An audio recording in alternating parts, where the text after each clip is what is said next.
কষ্ট করে পরীক্ষার জন্য প্রিপারেশন নিলেন আপনি কয়েক মাস, কিন্তু ফলাফল যখন ভালো হয় তখন একটা আনন্দ আছে না নাই?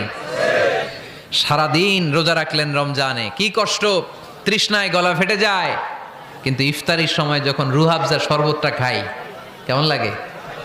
একটা আনন্দ আছে না নাই? এজন্য আল্লাহ বললেন فإن مع العسر يسرا إن مع العسر يسرا।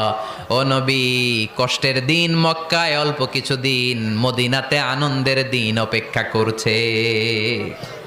আমাদের জীবনে যদি দুঃখ কষ্ট আসে আমরা ধৈর্য ধরবো, তাওয়াক্কুল করবো একজনের উপর, তিনি কে? কারণ আমরা বিশ্বাস করি কষ্টের দিন এটা চিরকালের জন্য নয়, সামনে আনন্দের দিন আমাদের জন্য সেট করে রেখেছে কে? তাহলে আমরা সূরাতুল ইনশিরাহ থেকে 3টা নেয়ামতের বর্ণনা শুনলাম, বিশ্বনবীকে কি সান্ত্বনা দেয়া হলো সেটা শুনলাম। এবার 2টা গাইডলাইন শুনে তাফসীর আমরা শেষ